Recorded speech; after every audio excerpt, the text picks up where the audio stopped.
Anissa here with Firehouse Education and this week's Ask Anissa video column. And this week I want to share a comment that I received on my YouTube channel with you guys. And it came from a homeowner, and it was pretty scathing.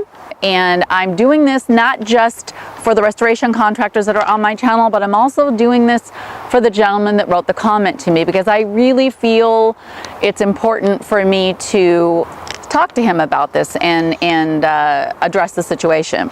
So the comment came from Willie, and it was on a video that I did when I went kayaking and went snorkeling with stingrays and the sharks there, and I talked about, you know, having this great business that funds your ultimate lifestyle. And this was the comment that Willie put on there.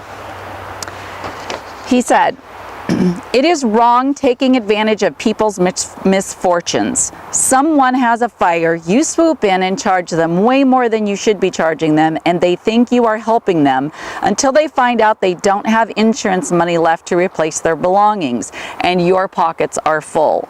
You are a thief and take advantage of people like myself that are not aware of what is going on because they are devastated with their disaster."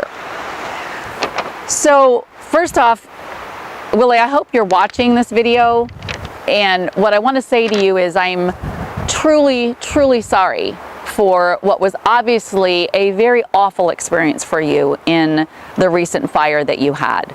And there could be a multitude, obviously, of reasons and things that made this experience so bad for you. And I wasn't there, so without seeing the other side of things from a restoration contractor point of view or the insurance company's point of view, it's very obvious that you were not taken through this process very well. You were not educated on the process and kept in the loop as to what was going on. Maybe you didn't understand policy limits. Maybe you had ACV instead of RCV on your insurance policy.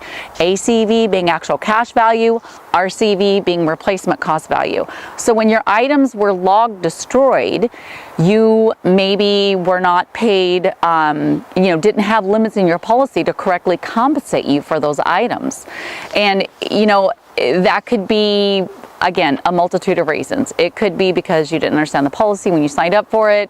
You didn't understand the difference between ACV, RCV. It could be because your insurance agent did not do their job correctly and really inform you and help guide you on the right amount of insurance to have to protect your home and your items. So, again, I'm really sorry for you having gone through this type of situation. But I want to make something very clear here. I don't know if you watched any of my other videos on my channel, but I absolutely do not do what we call in the industry ambulance chase or fire truck chase. I don't swoop in, nor does any restoration contractor worth their spit swoop in and take advantage of somebody in these kind of situations. The reason that we get into this industry is to serve and to help people in their times of need in these disastrous situations. It's certainly not to take advantage of them. That being said, I know there are unscrupulous business owners out there in every industry, and ours is no different. So it's actually one of the big reasons that I started my YouTube channel. I've got more than 250 videos up here. It's why I teach in the industry, and I'm so passionate about promoting proper client experience orchestration, and why I absolutely preach and teach how important it is to be properly trained and know how to help clients through these disastrous situations. So I am definitely not one of those people that come in and swoop in like that and just take advantage of someone.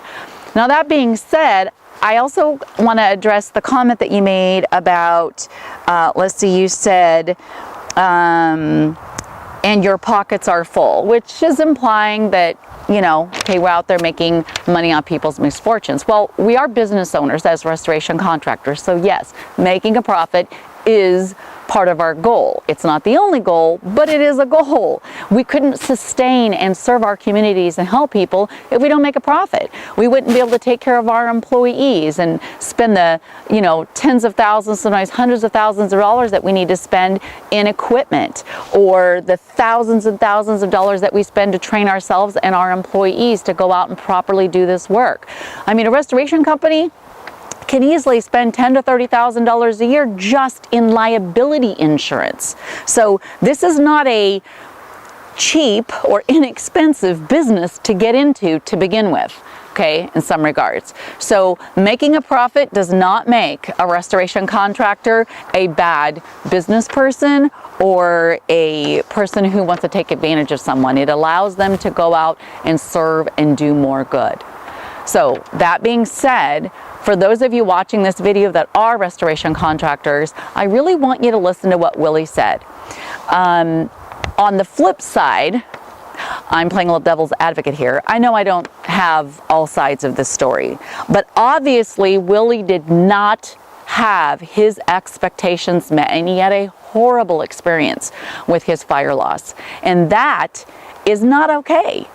It is up to you as a restoration contractor to make sure that you are orchestrating your client experience, that you are providing them with what they need to get through, as Willie said, a disastrous situation, and understand the steps that they need to take so that they come out of this in the best light possible.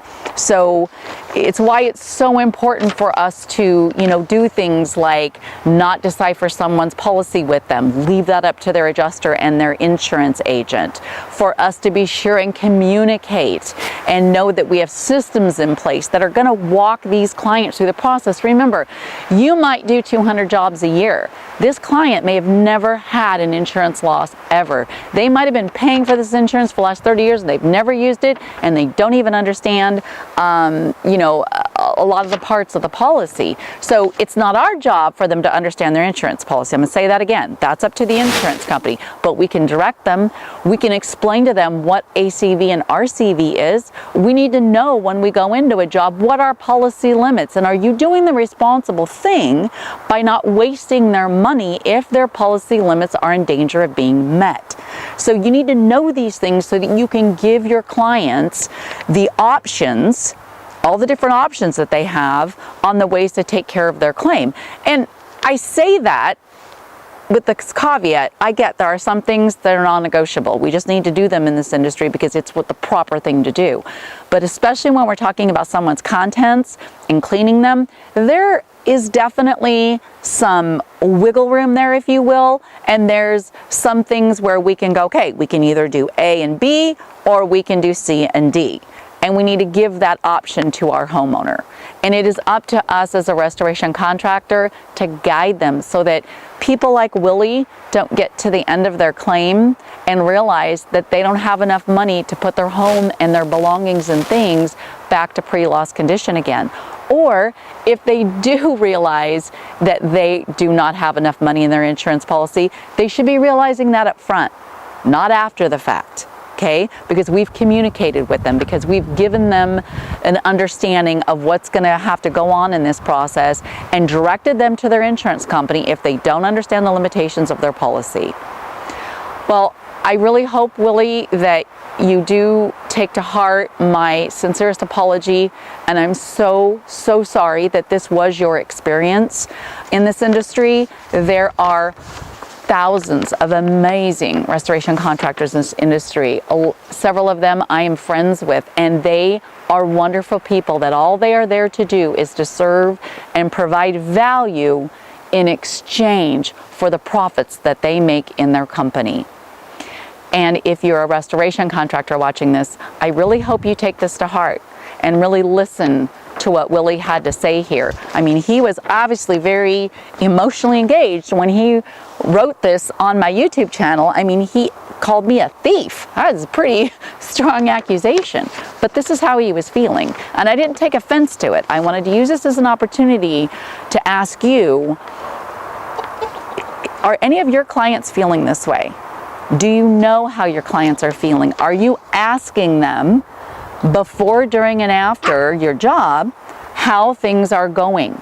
Do they understand the process? And what is the feedback that you're getting? And if you ever get feedback like this from someone, then I really hope that you take steps and measures in your company to make some changes, because you need to make them.